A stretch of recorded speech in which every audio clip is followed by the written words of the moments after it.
안녕하세요. 예술 관련 사업을 하고 있는 중년의 여성입니다. 지금껏 줄곧 바쁘게 살아오다가 사업이 안정된 지금 조금 여유가 생겨 오랜만에 글을 써봅니다. 젊었을 적부터 지금까지 참 치열하게 살며 많은 일들을 겪어왔는데 이제야 스스로의 인생을 돌아볼 만한 여유가 생겼네요. 제 유년 시절을 짧게 요약하자면 최악이라는 한 단어로 정리할 수 있을 것 같아요. 개인적으로는 전부 지우고 싶은 기억들이지만 이런 기회가 아니고서야 다시 떠올릴 일이 없을 것 같아 짧게 이야기하고 지나가겠습니다.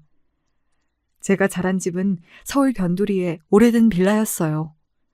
벽이 벗겨지고 천장에는 물방울이 떨어지는 소리가 자주 들리던 곳이었습니다. 집안의 공기는 늘 눅눅하고 난방조차 제대로 되지 않았어요. 그 집에서 저는 어린 시절 내내 가난과 싸워야 했습니다. 아버지와 어머니께서는 경제적인 문제로 자주 다투셨고 두 분께서 밤마다 서로를 향해 언성을 높이고 물건을 던져대는 소리가 매일같이 제 좁아터진 방 안으로 스며들었습니다. 두 분께서 싸우실 때면 전 항상 방 안에 들어가 문을 걸어 잠그고 애써 책을 읽거나 공부를 하며 현실에서 멀어지려 노력했어요. 하지만 방음 따위 되지 않았던 얇은 벽 사이로 들려오는 그 싸움의 소리는 아직까지도 제 마음에 깊은 상처로 남아 있습니다. 싸움의 원인은 앞서 말했듯 대부분 금전 문제였습니다. 저희 집은 항상 경제적으로 어려웠고 매달 생활비를 맞추는 것조차 힘든 상황이었습니다. 부모님께서는 매일 이 문제를 두고 다투셨고 당연한 말이지만 다툼은 그 어떠한 문제도 해결해주지 못했어요.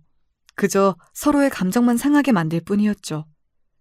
어린 저조차 알고 있었던 그 사실을 저희 부모님께선 깨닫지 못하셨던 모양입니다. 정말 지독하게 서로를 비난하고 언제나 나를 세우기만 하셨으니까요. 숨이 막힐 정도로 강렬한 더위가 집을 파고들던 어느 여름날이었습니다. 에어컨은커녕 집에 딱 한 대 있던 선풍기도 돌아갈 때마다 덜덜덜 요란한 소리를 내며 금방이라도 고장날 것 같이 움직였던 기억이 나요. 창문을 열어도 바람은 거의 없었고 더위에 지친 공기만이 집안을 가득 메우고 있었습니다. 학교에서 돌아온 저는 작은 방 안에서 땀을 뻘뻘 흘리며 누워 있었고 곧이어 어머니와 아버지의 싸움 소리가 거실에서 들려왔습니다. 그날의 싸움은 평소보다 더 격렬했어요. 아버지의 목소리는 거실 벽을 넘어올 정도로 쩌렁쩌렁 울렸고 뒤를 이어 어머니의 울음소리가 들려왔습니다. 평소 같았으면 금세 멎어들었을 소리가 한참이 지나도 끝나질 않았고 이러다 큰일이 나는 건 아닌가 싶었어요. 아버지께서는 화가 나시면 집안의 물건들을 아무렇게나 집어 던지셨고 어머니께서는 그런 아버지께 소리를 지르셨습니다. 울고 소리 지르고 물건들이 넘어지는 소리가 아직도 눈을 감으면 생생하게 들려와요. 제 방의 얇은 벽은 그 소리들을 막아주지 못했고 저는 도망칠 곳이 없었습니다. 그날 아버지께서는 어머니를 심하게 때리셨고 어머니는 결국 집을 나가셨어요. 저는 그날 이후로 지금껏 어머니를 다시 만나지 못했습니다. 솔직히 말하자면 그 당시를 회상하는 것 자체가 저에게는 그리 유쾌한 일이 아닙니다. 일부러 덮어두고 사는 기억들이기도 하고요. 어머니께서 집을 나가신 후로 아버지께서는 반쯤 정신이 나가셨던 것 같아요. 거의 매일을 술에 취해 사셨고 가끔은 제게 손찌검을 하시기도 하셨습니다. 그럴 때마다 너무나 고통스럽고 세상이 원망스러웠지만 제가 할 수 있었던 것은 그저 하루빨리 성인이 되어 이 지옥 같은 공간을 벗어나기를 바라는 일뿐이었어요. 성인이 된 저는 대학에 진학하지 않고 바로 취업을 했습니다. 운이 좋게도 고등학교 시절 저를 맡아주셨던 담임 선생님께서 제게 많은 도움을 주셨어요. 제가 처해 있던 상황과 어려운 집안 사정을 전부 알고 계셨던 담임 선생님께서는 제가 성인이 되자마자 집에서 독립해 나올 수 있도록 다방면으로 방법을 알아봐 주셨습니다. 그 과정에서 아버지와는 거의 의절하다시피 집을 떠났어요. 물론 저를 낳아주시고 성인이 될 때까지 길러주셨다는 것은 변함이 없는 사실이지만 저는 부모님께 그닥 깊은 애정도 감사함도 느끼지 못하고 있습니다. 더 직설적으로 말하자면 감사함을 느끼지 못하는 것을 넘어 원망하고 있어요. 물론 좋은 부모가 되는 것이 쉬운 일이 아님을 알고 있습니다. 누군가는 제게 낳아주고 길러준 것만으로도 부모님께 감사할 이유가 충분하다 말할 수도 있겠죠. 하지만 저는 그렇게 생각하지 않습니다. 낳아주고 길러줬다고 다 부모인가요? 부모가 부모다워야 부모라고 생각합니다. 어린 아이를 두고 집을 나가버린 어머니나 어머니가 집을 나간 후로 자식에게 손찌검을 하며 키운 아버지나 둘 다 정상적인 사람들이라고는 생각하지 않아요. 페류나라고 손가락질 하셔도 할 말 없습니다. 아무리 생각해도 제 상식선에서는 부모님의 행동이 이해가 가질 않아요.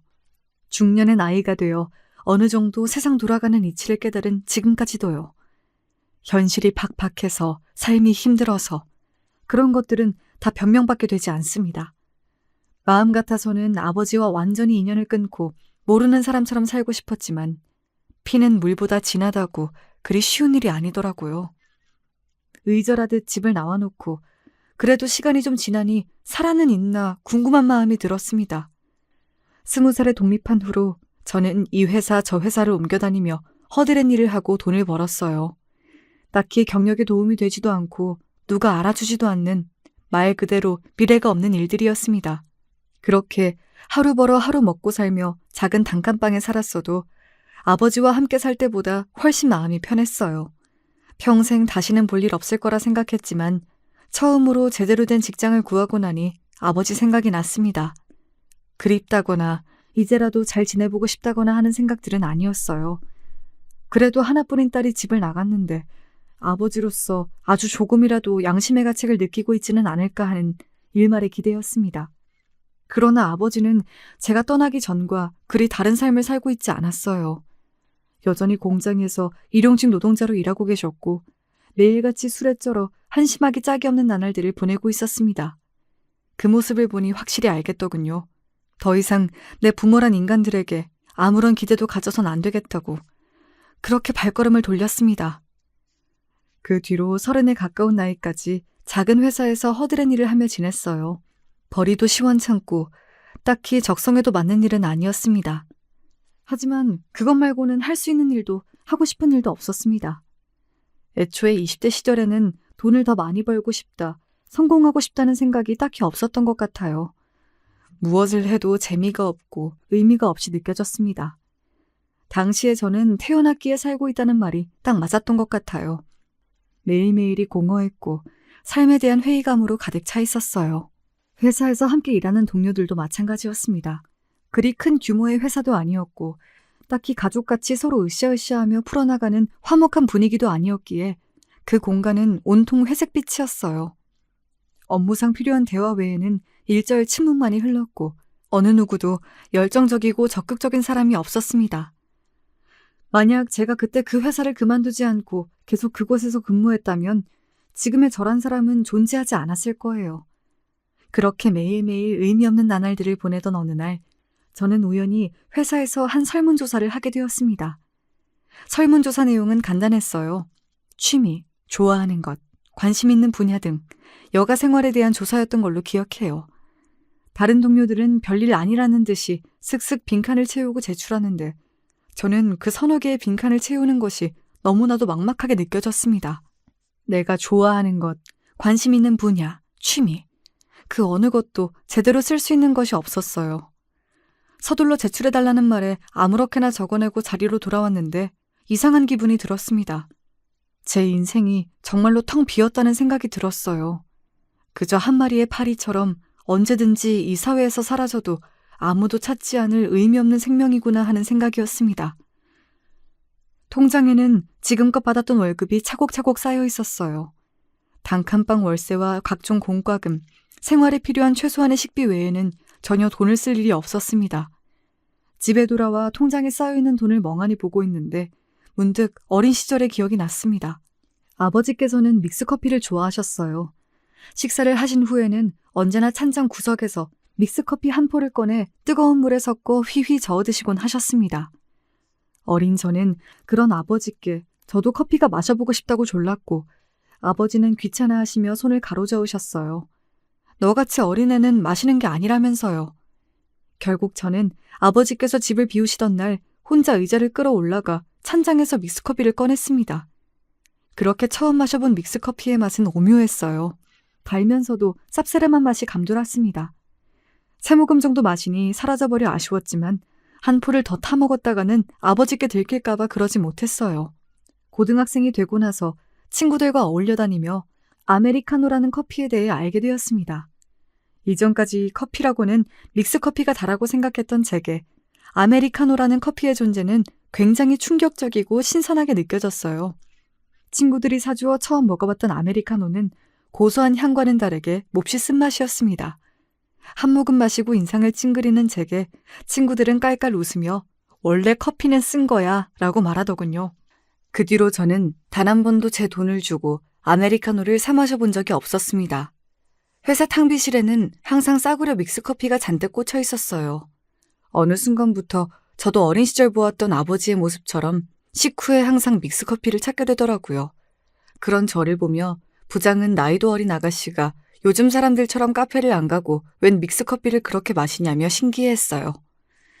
그럴 때마다 저는 머쓱하게 익숙해서요 하고 답했던 기억이 납니다. 태어나 처음으로 제 돈을 주고 사 먹어본 아메리카노는 정말 썼어요. 지독하게 썼습니다. 매일같이 믹스커피에 길들여져 있던 입맛이라 그런지 한약을 먹는 것처럼 쓰게 느껴졌어요. 그렇지만 맛있었습니다. 그 쓴 것이 왜 그렇게 맛있게 느껴졌는지는 지금도 모르겠어요. 아마 그때 처음으로 내가 정말 어른이 되었구나 하는 생각을 했던 것 같습니다. 나이는 30에 가까워져 가고 있었지만 마음은 여전히 그때까지도 아버지와 함께 지내던 그 좁은 빌라에 머물고 있었던 것 같아요. 그렇게 저는 그 회사를 그만뒀습니다. 어찌 보면 한참 늦은 시작이었지만 저는 그제서야 인생을 제대로 살아보고 싶어졌어요. 내가 무엇을 좋아하는 사람인지, 어떤 일을 하며 살아가고 싶은지, 남들처럼 취미도 가지고 연애도 해보고 인생의 의미를 갖고 싶었어요. 스스로의 인생의 가치를 부여하고 싶어졌습니다. 어느 정도 모아놓은 돈이 있었기에 한동안은 여유가 있었어요. 1년여 정도 혼자 이곳저곳 여행도 다니고 사람들도 만나며 지내다 보니 참 많은 생각이 들었습니다. 첫 번째로 깨달은 것은 제가 생각보다 사람들과 어울리는 것을 좋아한다는 사실이었어요. 이전까지는 딱히 주변에 관심이 없어서 알지 못했지만 낯선 사람들에게 먼저 말을 걸거나 새로운 사람들과 가까워지는 일이 크게 어렵게 느껴지지 않았습니다. 두 번째로 깨달은 것은 제가 미술에 꽤나 관심이 많다는 사실이었습니다.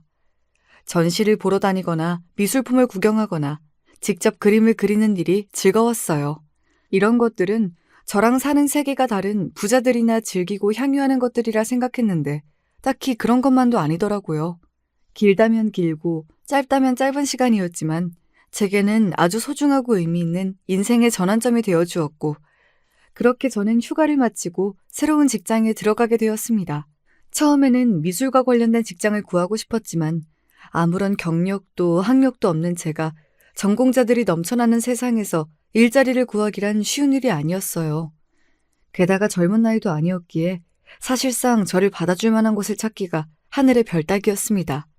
정말 운이 좋게도 여행 중 만났던 분의 소개로 지방 방송국의 작가로 일할 수 있게 되었어요.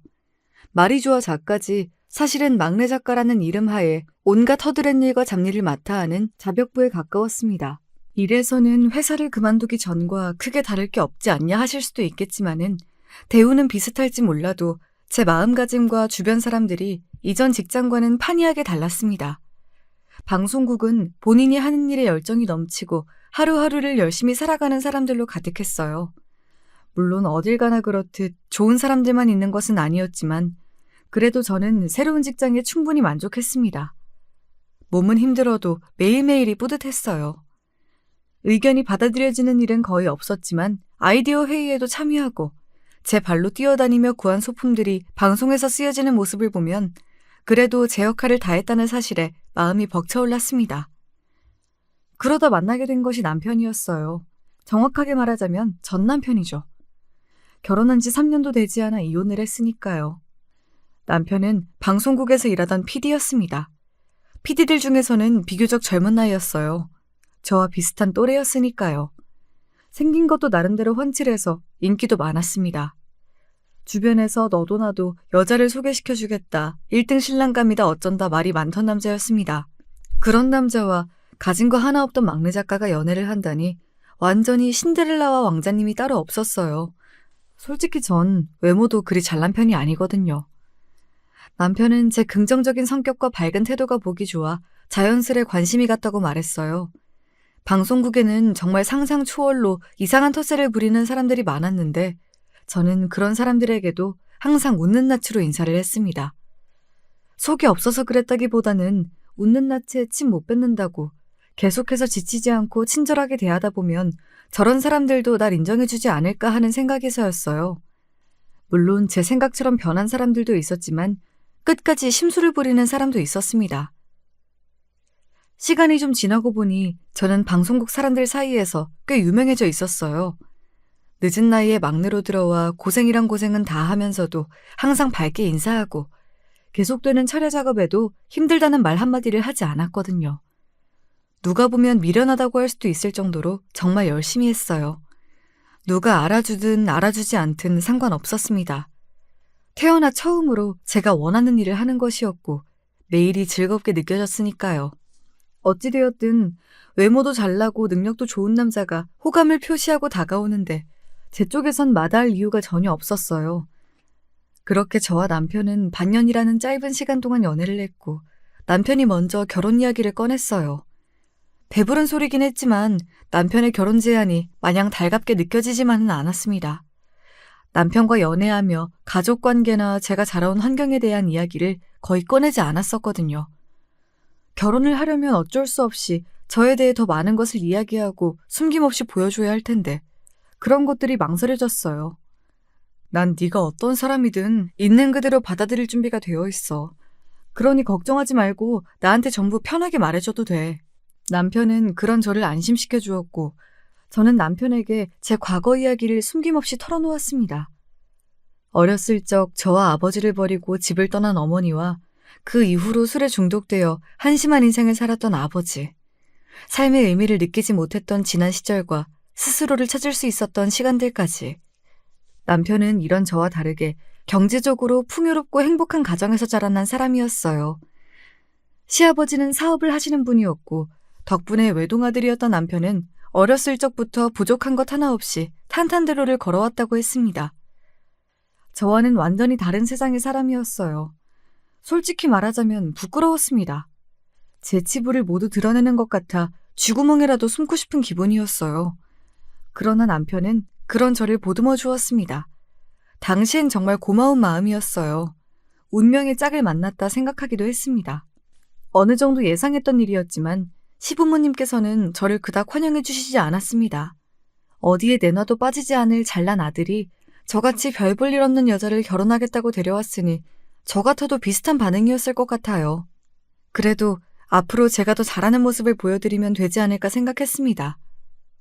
방송국 생활을 하며 핍박받고 구박받는 생활에는 이미 이골이 나 있었어요. 저를 이유 없이 싫어하는 사람들은 이미 수도 없이 만나봤고 그런 사람들에게 얼굴에 철판을 깔고 싹싹하게 구는 것에도 익숙해질 대로 익숙해져 있었습니다. 시부모님이라고 크게 다를 것은 없었어요. 조건만으로 저를 싫어하신다면 노력으로 예쁨 받을 며느리가 될 자신이 있었습니다. 그렇게 저와 남편은 식을 올리고 정식으로 부부가 되었습니다. 결혼을 했다고 해서 이전과 생활이 크게 달라지진 않았어요. 남편은 결혼 후에 제가 일을 그만두고 집에서 내조를 하며 시부모님을 모시길 바랬지만 저는 그 제안을 거절했습니다. 이제야 막 내가 하고 싶은 것을 찾아 열심히 살아보기 시작했는데 집안에만 갇혀 살고 싶진 않았어요. 남편이 혼자 살고 있던 아파트에 제 짐을 챙겨 들어가 살림을 합쳤고 시댁은 남편의 집에서 꽤 먼 거리에 있었기에 생각보다 자주 찾아뵐 일이 없었습니다. 남편과 상의한 끝에 아이도 최대한 늦게 가지기로 했어요. 지금 와서 생각해보면 정말 잘한 일이었던 것 같습니다. 당시에는 일에 조금이라도 집중하고 싶은 마음에 그런 선택을 했었는데 평생의 짝이라고 생각했던 사람과 얼마 살지도 못하고 이혼했으니 둘 사이에 아이가 없는 것이 천만다행이죠. 그 즈음 저는 예술품과 관련된 예능 방송을 담당하게 되었어요. 처음으로 메인 작가로 맡게 된 프로그램이라 정말 열심히 뛰어다니며 준비했던 기억이 납니다. 프로그램의 주된 내용은 진품 명품과 비슷한 흐름이었어요. 아마 텔레비전에서 출처를 알 수 없는 물건을 가져와 그 물건의 가치를 평가받는 내용의 예능 프로그램을 다들 한 번쯤은 보셨던 적이 있을 겁니다. 프로그램을 준비하는 과정에서 전문가 섭외를 위해 유명한 예술품 수집가들을 많이 찾아뵙게 되었고 그러다 제 인생에 은인이나 다름없는 분을 만나게 되었습니다. 그분은 미국 뉴욕에서 경매장을 운영하시다 은퇴하시고 고향으로 돌아와 지내시던 노년의 남성분이었어요. 처음에는 프로그램에 참여할 생각이 없다며 딱 잘라 제안을 거절하셨지만 제가 몇 번이고 찾아가며 부탁드리니 결국 마지못해 긍정의 답을 내주셨습니다. 그 프로그램을 진행하며 저는 은사님과 자연스레 사이가 가까워졌어요. 예술품에 대한 안목이 정말 높으셨고 배울 점이 많은 분이었습니다. 그분을 따라 국내에서 진행되는 여러 예술품 경매에 다녀보기도 했어요. 원래부터 미술에 관심이 있었던 터라 정말 신기하고 즐거운 경험이었습니다. 처음에는 지식도 부족하고 경험도 없었기에 그저 경매가 어떻게 진행되는지를 따라가기에 급급했지만 어느 정도 시간이 지나자 자연스레 경매의 흐름이 눈에 보이기 시작했습니다. 경매에 참여한 사람들이 예술품의 가치를 어떻게 평가하는지, 예술품이 가지고 있는 역사와 그 작품이 전달하는 감정의 힘을 어떻게 판별하는지, 물론 그 모든 것들은 제 옆에서 제게 많은 조언을 주셨던 은사님이 있어서 가능했던 일이었어요. 은사님께서는 항상 예술품 경매는 단순히 물건을 사는 것이 아니라 그 작품에 숨겨진 가치를 이해하고 그 가치를 인정받을 수 있도록 돕는 일이다라는 말씀을 하셨습니다. 그러면서 제게 소질이 있어 보인다며 방송국 일을 그만두고 본격적으로 경매에 참여하여 예술품을 수집해보는 것이 어떻겠냐 물어오셨어요. 하지만 아주 작은 규모의 경매라도 기본적으로 예술품들은 모두 고가였습니다. 평범한 월급쟁이인 제가 그런 경매에 참여할 수 있을 만한 자본금을 가지고 있을 리 없었어요. 은사님 말씀대로 방송국 일을 그만두고 경매를 휩쓸고 다니며 돈을 쓸어 담는 제 모습을 상상해보기도 했습니다. 그러나 상상은 상상일 뿐이었어요. 얼마 지나지 않아 프로그램은 종영하게 되었고 새로 시작하는 프로그램을 맡아 진행하게 되면서 점점 예술품의 세계와는 멀어지게 되었습니다. 방송국에서 어느 정도 인정을 받고 여러 중요한 역할들을 맡다 보니 자연스레 가정에는 소홀해질 수밖에 없었어요. 가정과 일 사이의 균형을 맞추기가 쉽지 않았습니다. 남편 또한 마찬가지였어요. 남편은 결혼 전부터 능력 있는 PD로 눈코 뜰 새 없이 바빴고 결혼 후에도 그 사실은 달라지지 않았습니다. 한 집에 함께 살고 있긴 했지만 서로 번갈아가며 야근을 하니 같이 누워 자는 날도 그리 많지 않았어요. 그래도 부부 사이에는 별 문제가 없었고 그저 바쁜 시기가 지나가면 다른 부부들처럼 함께 주말도 보내고 아이도 갖고 다정하게 지낼 수 있겠거니 생각했습니다. 하지만 그런 생각들은 순전히 제 착각이었어요. 방송국 일로 항상 바쁘다 생각했던 남편이 실은 뒤로 더러운 짓거리를 하고 다녔던 것이었습니다. 방송국 내에서 평판도 좋고 바른 청년으로 유명하던 사람이었기에 그런 이중적인 모습이 있을 거라고는 상상도 하지 못했었어요. 남편에 대한 뒷소문을 처음으로 듣게 된 것은 방송국 앞 카페였습니다. 그날도 밤샘 작업을 하고 피곤한 몸을 이끌어 아메리카노를 사기 위해 카페에 잠깐 들렀어요. 이른 시각이었기에 대부분의 손님들은 근처 직장인들처럼 보였습니다. 커피를 주문하고 테이블에 앉아 잠깐 기다리고 있는데 옆 테이블에 앉아있는 사람들의 대화가 들려왔어요. 엿들으려고 한 건 아니었는데 익숙한 단어들이 섞여 들려 저도 모르게 귀가 향했습니다. 그 아나운서 벌써 최 PD랑 그렇고 그런 사이인 것 같던데? 현장엔 소문 다 났더라. 둘이 서로 바라보는 눈빛이 예사롭지가 않다고. 또 최 PD야?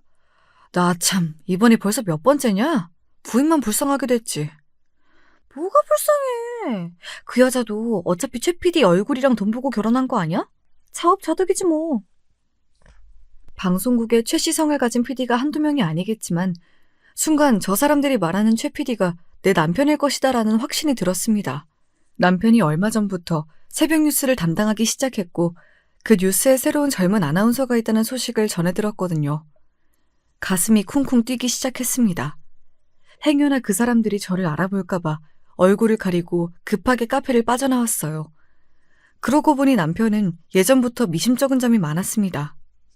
남편 정도면 저보다 더 예쁘고 조건 좋은 여자들을 만날 수 있었을 텐데 굳이 저한테 먼저 다가왔던 것, 이상하게 결혼을 서두르려 했던 것, 결혼 후에 저한테 일절 요구하는 것들이 없었다는 것. 정상적인 부부라면 부부 관계를 비롯해 마땅히 해야 할 일들이 있는데 남편은 연애 때부터 저한테 바라는 것이 없었어요. 왜 진작부터 이상하다는 걸 눈치채지 못했을까? 언제부터 바람을 폈던 걸까? 어쩌면 연애 시절부터 다른 여자들과 바람을 피고 있었던 건 아닐까? 좋지 않은 상상이 꼬리에 꼬리를 물고 이어졌습니다. 카페가 워낙 시끄러워 확실하게 들은 것은 아니었지만 그 사람들은 분명 이번이 벌써 몇 번째냐 등의 말을 했어요. 그 말인즉슨 남편의 바람이 이번이 처음이 아니라는 사실이었습니다. 하지만 그 사람들의 말만 듣고 남편의 바람을 확신할 수는 없었어요. 물론 미심적인 면이 많긴 했지만 더 확실한 증거가 필요했습니다. 남편은 새벽 뉴스를 맡기 시작했을 때부터 외박이 잦아졌어요. 새벽부터 방송국에 나가 준비를 해야 했기에 당연한 일이라고 여겼지만 그제서야 제가 너무 안일했다는 생각이 들었습니다. 그날도 남편은 방송국 대기실에서 밤을 새고 새벽 뉴스를 준비하겠다고 했어요. 애써 아무렇지 않은 척 알겠다 답하고 심야의 뉴스룸 대기실로 향했습니다. 남편이 정말 여기서 혼자 밤을 새는지 확인하고 싶은 마음이었어요. 대기실 불은 꺼져 있었고 문은 굳게 잠겨 있었습니다. 안에서는 인기척이 느껴지지 않는 듯 했어요. 정말 혼자 자고 있는 건가 싶어 잠시 앞을 서성이다가 돌아가려던 참이었어요. 복도 끝에서부터 또각거리는 구두 소리가 들려왔고 급하게 몸을 숨겼습니다. 복도에 나타난 사람은 다름 아닌 그 아나운서였어요. 처음에는 저 여자도 새벽 뉴스를 준비하기 위해 일찍부터 출근한 건가 싶었지만 굳게 닫혀있는 대기실 앞에 서더니 익숙한 손길로 열쇠를 꺼내 문을 열고 들어가더군요. 여자가 안으로 들어가고 조심스레 문 앞으로 다가가 귀를 가져다 댔어요. 안에서는 남자와 여자가 몇 마디 대화를 나누는 소리가 들려왔고 그 뒤에는 상상하기도 싫은 상황이 이어졌습니다. 더 이상 듣고 있을 수가 없어 그대로 자리에서 일어났어요. 사람이 너무 화가 나면 오히려 머리에서 피가 쫙 빠지는 기분이 들며 차분해지더라고요. 그동안 뒤에서 나 몰래 저 여자와 저런 더러운 짓거리를 해왔다니 온몸이 부들부들 떨렸습니다. 모든 사실을 알게 된 이상 이혼을 해야겠는데 이혼하기 전에 남편의 불륜 증거를 모아야겠다는 생각이 들었어요. 그 아나운서뿐만 아니라 남편이 만났던 모든 여자들에 대해 조사하기 시작했고 그 과정에서 정말 충격적인 이야기를 듣게 되었습니다. 최 PD 원래 바람둥이로 유명해. 알만한 사람들은 다 아는 얘긴데 어디 가서 내가 얘기해줬다고 말하지 마. 제 남편이 실은 여자를 하루가 다르게 갈아치우는 바람둥이였단 사실이었습니다. 방송국 내에서 꽤나 유명한 사실이었어요. 다들 제 앞에서는 쉬쉬했기에 그동안 저 혼자만 바보처럼 아무것도 모르고 있었던 것이었습니다. 예상했던 대로 남편의 불륜 상대는 아나운서가 처음이 아니었어요. 그동안 그저 직장 동료로만 알고 있었던 여자들과 그렇고 그런 사이였다니 정말 열이 머리끝까지 뻗치는 기분이었습니다. 원래 계획대로라면 조금 더 증거를 모아 이혼 선언을 할 생각이었는데 도저히 참을 수가 없었어요. 바로 남편에게 찾아가 그 여자와의 관계를 캐물으며 소리를 질렀습니다.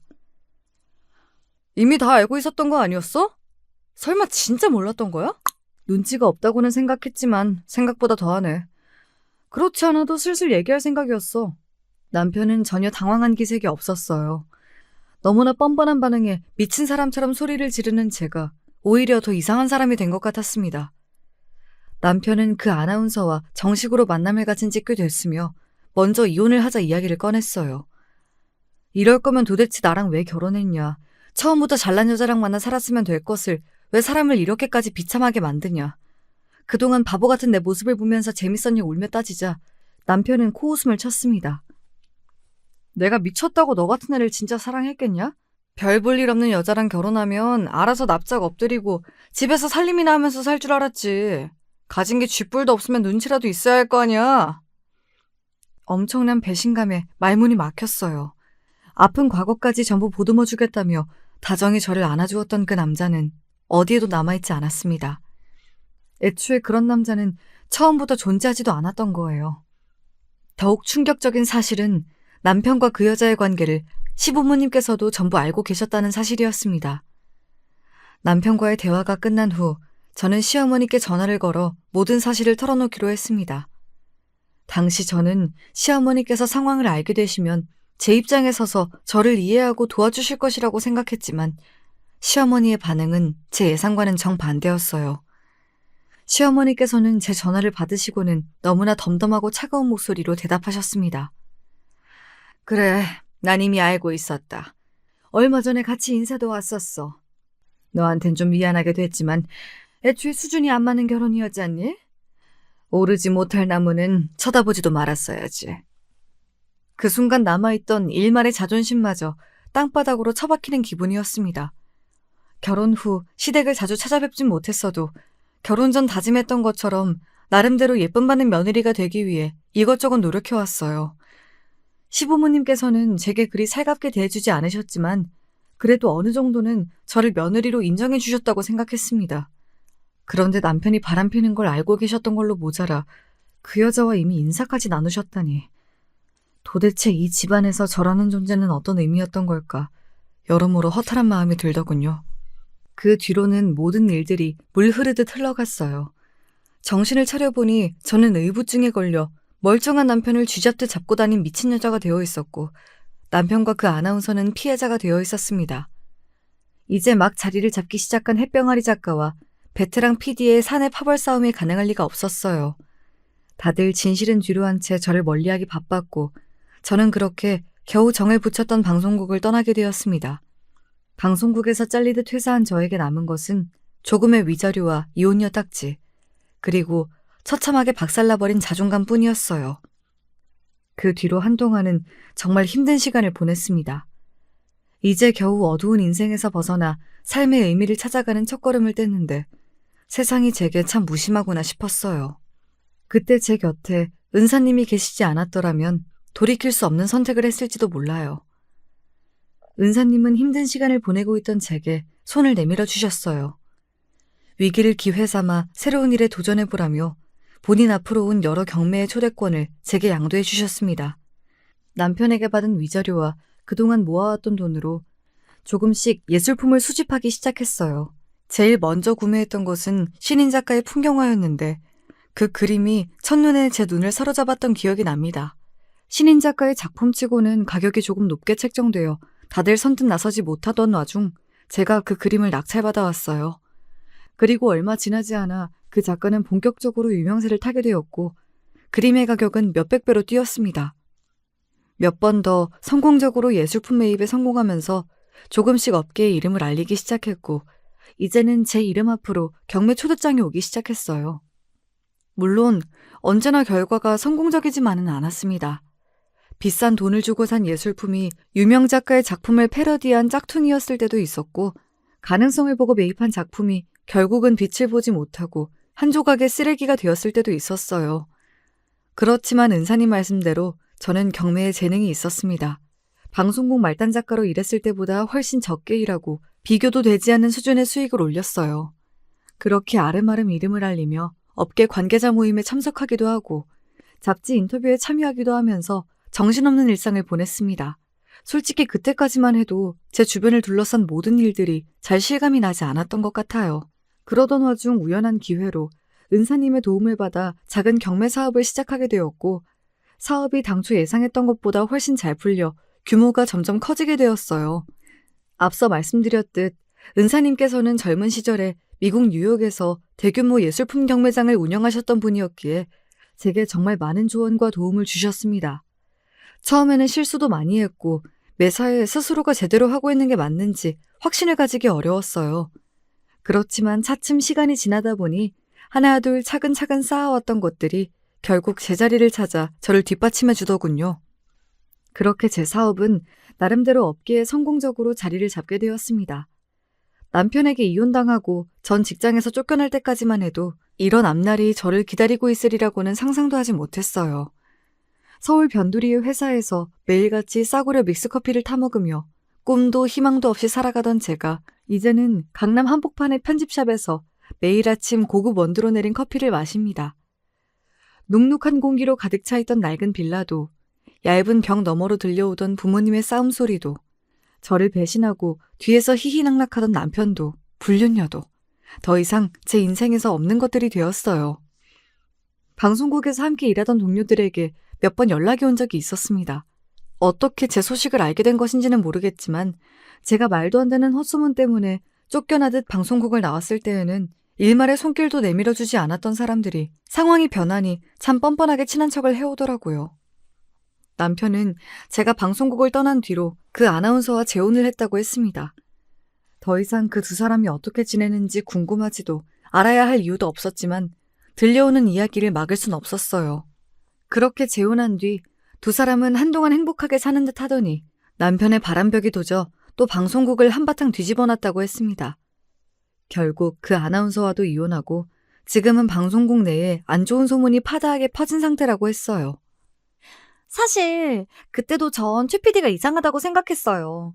근데 워낙 방송국 사람들이 편가르기가 심하잖아요. 방송국 나가고 이렇게 잘 된 거 보면 애초에 이렇게 될 운명이었나 봐요. 그런 쓰레기 같은 놈이랑 잘 헤어진 거죠. 이제 와서 태도를 180도 바꿔 제 비위를 맞추려 애쓰는 모습을 보니 참 기가 차기도 하고 방송국에 처음 입사해 사람들에게 싹싹하게 굴려 노력했던 제 모습이 떠올라 기분이 이상하기도 했어요. 세상 일 어떻게 될지 모르는 거라고 말단 작가로 어딜 가나 아쉬운 소리만 하며 살아야 했던 제가 이제는 상석에 앉아 남들을 평가하고 있다니 참 격세지감이 느껴졌습니다. 게다가 그렇게 자기 잘난 맛에 살던 남편이 완전히 몰락해 남들 눈치나 보며 살고 있다니 뿌린 대로 거둔다는 말이 괜히 있는 게 아니구나 싶었어요. 솔직히 남편에게 먼저 연락을 해볼까 싶은 생각도 들었습니다. 너 같은 똥차랑 이혼하고 지금은 훨씬 잘나고 멋있게 살고 있다. 그런데 넌 그 여자랑도 이혼하고 완전 개털됐다며? 하고 그 잘난 코를 짓눌러주고 싶었어요. 그렇지만 그렇게 하지 않았습니다. 이혼 후 한동안은 남편과 시댁이 정말 원망스러웠지만 지금에 와서는 그 감정이 많이 사그라들었고 남편과의 이혼으로 제 새로운 인생이 시작되었으니 어찌 보면 남편이 제게 새 인생을 살 기회를 줬다 생각할 수도 있는 거잖아요. 무엇보다도 굳이 그 집안과 다시 엮이고 싶지 않다고 생각했습니다. 제 자존감을 마지막까지 잔인하게 뭉개놓았던 사람들을 다시 마주칠 자신이 없었던 것 같기도 해요. 그렇지만 호랑이도 제 말하면 찾아온다고. 얼마 지나지 않아 전 시어머니와 생각지도 못했던 곳에서 마주치게 되었습니다.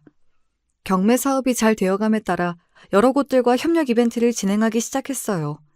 연남동에 있는 고급 브랜드 샵이라든가 성수동에 있는 대규모 소품샵이라든가 이벤트 형식으로 저희가 취급하는 예술품들을 가지고 미니 경매를 진행하기도 하고 저희 측 물품을 해당 가게에서 판매하기도 했습니다. 그러던 와중 한 백화점 브랜드에서 연락이 왔어요. 지금껏 여러 업체와 협력을 해왔지만 백화점에서 연락이 온 것은 처음이라 몹시 흥분했었던 기억이 납니다. 제 입장에서는 당연히 거절할 이유가 없는 제안이었고 여러 번의 미팅 끝에 백화점 내에 예술품을 전시하고 경매하는 사업을 시작하기로 합의했습니다. 이 협정에 따라 저는 해당 백화점의 VIP 고객으로 대우받게 되었고 백화점 내에 저희 측의 예술품 경매 전시 공간을 마련할 수 있게 되었어요.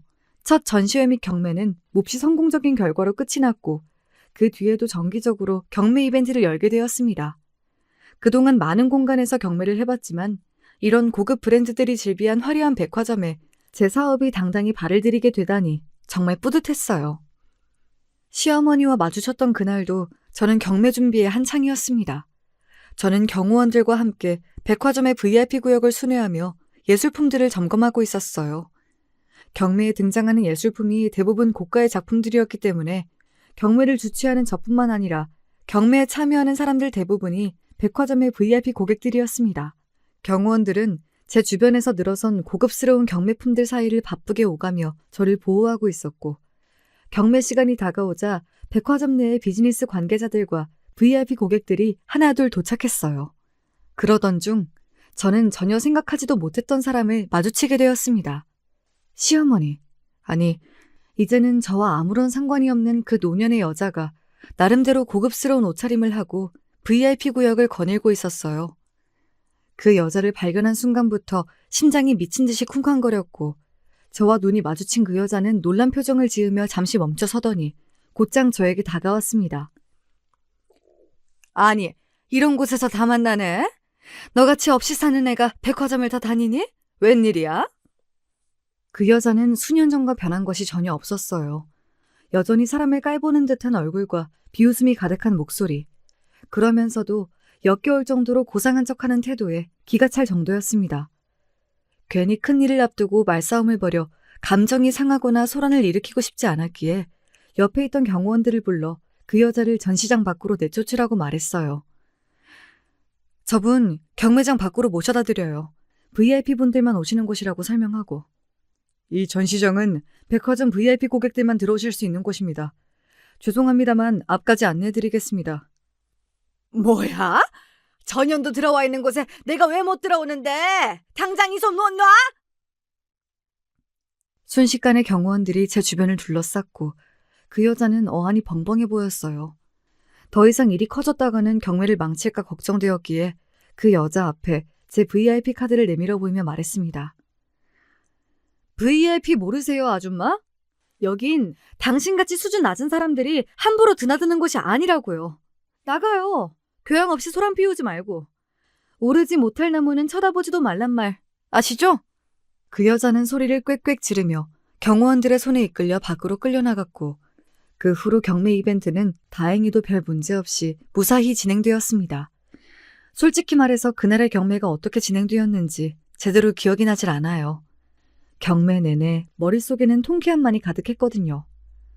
첫 만남부터 결혼 생활 내내 없이 자랐다 모자라다 잘난 거 하나 없는 애라며 저를 끊임없이 구박하고 쌀쌀맞게 굴었던 시부모님의 모습이 떠올랐습니다. 남편의 바람 사실을 알고 연락을 드렸을 때 너무나도 당연하다는 듯이 뻔뻔한 목소리로 남편을 옹호하며 제 자존심을 무참히 짓밟아 놓았던 기억이 산산조각나 부서지는 기분이었어요. 그날 저녁 남편에게서 연락이 왔습니다. 이혼 후 처음으로 걸려온 전화였어요. 받을까 말까 잠시 고민하다 죄 지은 것도 없는데 내가 왜 이런 고민을 해야 하나 싶어 전화를 받았습니다. 남편은 도대체 어떻게 된 일이냐, 네가 왜 백화점 VIP고 경호원들을 거느리고 다니냐며 소리를 고래고래 지르는데 참 사람이 그렇게 우스워 보일 수가 없더라고요. 방송국 PD라는 사람이 이렇게 소식이 느려서 어떡해. 아, 요즘 방송국에서 완전히 평판이 밑바닥이라 말 섞을 사람도 없다면서? 그래서 그런가? 나 사업하잖아. 너한텐 그래도 좀 고마운 마음이야. 너 같은 똥차 버리고 새 인생 살게 해줘서. 혹시나 해서 말인데 앞으로 다시는 연락하는 일 없었으면 좋겠다. 미안한 말이지만 내가 너랑 수준이 좀 안 맞잖아. 너네 엄마한테도 잘 전해주고. 예전엔 그래도 교양이 좀 있으셨던 것 같은데 오늘 보니까 완전히 무식한 아줌마 다 됐더라. 격떨어지게. 어차피 앞으로 다시는 결혼도 못할 텐데 괜히 여자들한테 추근덕대지 말고 엄마나 잘 챙겨드려. 그렇게 하고 싶은 말들을 다 쏟아내고 남편이 뭐라 대답을 하기도 전에 전화를 끊어버렸어요. 1초 만에 다시 전화가 걸려왔지만 전부 거절하고 차단까지 해버렸습니다. 그동안 예전 일을 다 잊었다 생각하며 살아왔지만 막상 시어머니를 눈앞에서 마주하니 애써 덮어뒀던 서름이 떠오르긴 하더라고요. 속이 뻥 뚫릴 정도로 통쾌하게 복수를 해주고 나니 이제야 제 마음이 어느 정도 정리가 된 기분입니다. 가끔 자려고 누우면 예전 일이 생각나기도 하고 악몽을 꾸기도 했었어요. 가진 모든 것을 잃고 쫓겨났을 때 인생에 더 이상 미련이 남지 않아 극단적인 선택을 하려던 밤의 기억이 자꾸만 떠오르더라고요. 그때 은사님이 제 곁에 계시지 않았다면, 제게 사업을 제안해준 동료가 옆에 없었다면, 사업이 자리 잡을 수 있도록 도와주신 많은 관계자분들, 그리고 항상 의지할 수 있는 샵 사람들과 수없이 많은 고마운 분들. 세상엔 전 남편같이 쓰레기 같은 인간들도 있지만 좋은 사람들도 정말 많다는 것을 사업을 하며 느꼈어요.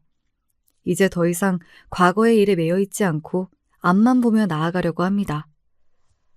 이렇게 어렸을 적부터 제가 살아온 이야기를 쭉 적어내리다 보니 저 스스로도 참 느끼는 게 많네요. 애써 묻어뒀던 기억들도, 절대 잊지 않겠다 다짐하고 살아왔던 기억들도 결국엔 시간에 의해 흐려지고 스쳐 지나가고 이런 기회를 통해 다시 되새김질한 것 같아 나름대로 의미가 있었던 것 같습니다. 아마 앞으로 제 인생에 다시는 가족이라는 존재가 생기진 않을 것 같아요. 이제와 친어머니를 찾을 생각도 없고 아버지와 살갑게 지내고 싶은 마음도 없습니다. 새로운 남자를 만나 결혼하는 것도 마찬가지예요. 물론 좋은 사람을 만나 행복한 가정을 꾸릴 수 있다면 참 좋겠지만 그런 사람을 찾기 위해 노력하고 싶은 생각이 딱히 없거든요. 가족 없이도 지금은 제 사업만으로도 충분히 바쁘고 충만한 나날들을 보내고 있습니다. 노년이 되어 후회할 수도 있겠지만 적어도 지금은 그래요. 다 아물었다 생각하지만 아직 저도 모르는 상처가 가슴 깊은 곳에 남아있는 탓일 수도 있겠죠. 대신 제 주변의 고마운 분들을 가족처럼 생각하며 언제나 베푸는 삶을 살아가고 싶습니다. 별것도 아닌 저를 믿어주고 끝까지 지지해주신 분들, 그리고 특히 저를 경매의 세계로 이끌어주시고 적응할 수 있도록 도와주신 은사님, 너무나 감사한 마음뿐입니다. 사람 인생이라는 게 참 신기한 것 같아요. 서울 변두리의 낡은 빌라에서 태어나 가정폭력을 당하며 자라온 제가 지금은 이런 젊은 나이에 나름대로 성공한 사업가가 되어 있다니.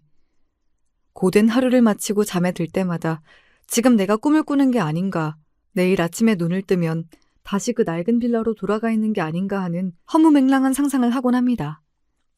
그만큼 성공한 지금이 현실감이 없다는 이야기겠죠. 어찌되었든 죽을 만큼 노력해서 여기까지 왔으니 앞으로도 몸 아끼지 않고 더 열심히 살아볼 생각입니다. 주제넘게 여러분께 여러분도 열심히 사세요. 그럼 반드시 성공할 겁니다 하는 조언 따위는 남기지 않겠습니다. 저는 그저 운이 좋았을 뿐이라고 생각해요.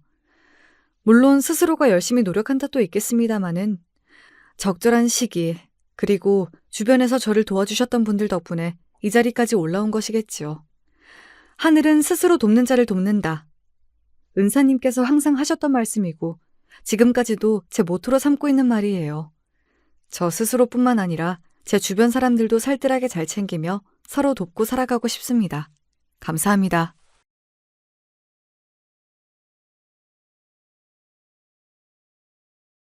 안녕하세요. 저는 사연에 빠지다 채널을 2년 넘게 꾸준히 들어온 애청자인데요. 항상 듣기만 했었지 제 얘기를 보내볼 생각은 못했었는데 요즘엔 평소에 안 해본 것들을 한번 해보고 싶어지더라고요. 여러분도 작심삼일이란 표현 많이 들으시죠? 제가 슬프게도 전형적인 작심삼일인간인데요. 매 일기장을 새로 사놓곤 처음 며칠만 쓰다가 흥미를 잃어서 구석탱이에 방치해둔답니다. 한두 번도 아니고 어떻게 매년 그럴 수가 있냐며 남편이 절 놀리고 잔소리를 해대길래 올해는 쓰다만 일기장을 집어들어서 그걸 그림 연습장으로 활용했었네요. 제가 학창 시절엔 그림 그리는 걸 좋아해서 교과서에 모퉁이마다 낙서를 다 해놨던 감수성 짙은 손이었거든요. 그랬더니 글쎄 남편이 그걸 또 보고선 고개를 갸웃갸웃 하더군요. 어이쿠, 대체 장마다 지렁이는 왜 자꾸 그려놓는 거야? 당신 지렁이 좋아해? 지금 처음 알았네. 미쳤어? 지렁이라니, 그거 다 사람이야, 사람. 지금 보고 있는 그건 우리가 지난달에 캠핑 갔을 때 그때 그린 거잖아. 진짜? 큰 지렁이들 옆으로 작은 지렁이 군단인 줄 알았는데. 그게 아니라 강물이 흐르는 물살을 구불구불 표현한 거였구나. 역시 당신 미적 감각 정말 놀랍다. 그림으로 장래를 안 잡아줘서 정말 고마워. 우리나라 예술계엔 당신을 받아들이기엔 아직 한참 부족한 것 같아. 당신의 예술성을 이해하긴 너무 보수적이지. 이 인간이 정말 사람 약 올리는 것도 정도가 있지 아주 고단수로 놀리더군요. 어이가 없었답니다. 분명 제 남편 처음 만났을 땐 이 정도로 구는 인간은 아니었거든요. 새삼 그 변화를 실감했죠. 세월을 직격타로 쳐맞아서 그런지 많이 바뀐 모양이었습니다. 여러분, 결혼이란 거 말이에요. 인간들이 이루고 사는 사회에서 가장 흔하디 흔한 제도지만 어찌 보면 가장 의문스럽고 신기한 것 같지 않나요? 생판 남이 만나서 너랑 나랑 이제 한 가족이야? 이렇게 못 박는 거잖아요. 보통의 콩깍지가 아니라면 불가능한 일인 듯 싶습니다. 세월의 풍파를 맞고 능글맞아진 저의 남편. 한때는 저의 눈에 콩깍지를 씌워놓았던 이 남자가 자란 집안은 경기도 토박이었어요. 네, 바로 저의 시댁 얘기죠. 시아버지께선 경기도 양주와 의정부를 오가며 사셨다 들었고요. 시어머니께선 경기도 광주에서 태어나신 이후로 시집을 가실 때까지 한 번도 지역을 벗어나 보신 적이 없다고 했습니다. 제 남편은 태어난 이후로 초, 중, 고, 그리고 대학교까지 경기도에서 쭉 나왔는데요. 특이하게 취업을 경상도 쪽에서 해버린 겁니다. 직업 특성상 회사가 그쪽에 있었거든요. 그리고 전 태어난 건 강원도인데요. 정작 강원도에서는 인생에 5년도 안 살아봤네요. 어릴 때부터 이리저리 근무지를 옮겨 다니셨던 아버지의 영향을 받아 이사를 자주 다녔답니다.